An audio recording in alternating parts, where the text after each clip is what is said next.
বলছেন? এই প্রতিবাদের এগেইনস্টে উনি প্রতিটা কথা বলছেন। কেন ডাক্তারি কিসের প্রতিবাদ? কিসের?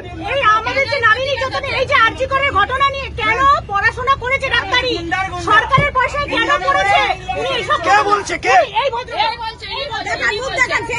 এই দেখুন, এই ভদ্রলোকের মুখ দেখুন, এই দেখুন, দেখুন, দেখুন, তিনি আরজি করের ঘটনার এই দেখুন, এই দেখুন, এই দেখুন,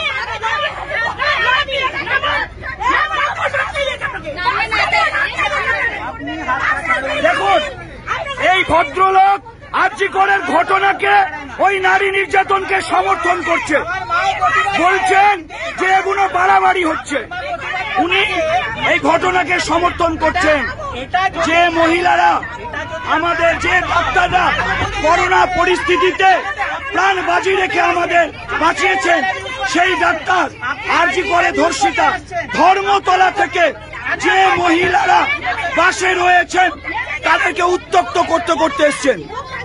কোথা থেকে আসছেন আপনি? আমি আকাশবাণী থেকে উঠেছি, উনি তখন থেকে কন্টিনিউয়াসলি বলে যাচ্ছেন। কি বলছেন? এই কেন মিছিল হচ্ছে, কেন প্রতিবাদ হচ্ছে, কেন রাস্তায় জ্যাম হচ্ছে, কেন বাস ঘুরিয়ে নিচ্ছে, মানে এত অসভ্য কথা বলছেন উনি। দেখুন, উনি বলছেন ওনার সুবিধা অসুবিধে, ওনার সুবিধা অসুবিধে। এরকম ডাক্তারদের ছিল যখন সরকারি পয়সা ফ্রিতে পড়াশোনা করছে তখন মনে ছিল না। এই রকমের বলছে। দেখুন, দেখুন,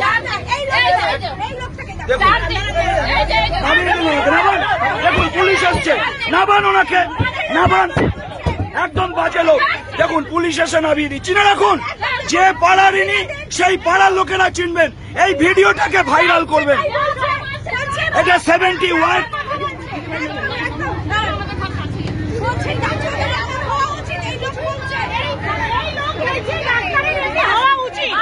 আমি শুনুন,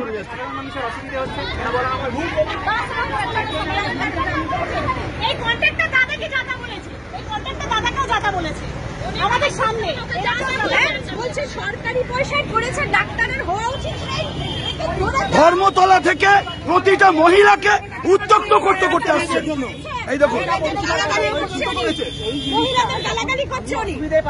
বলবো যে এরকম জিনিসটা হচ্ছে প্রতিদিন।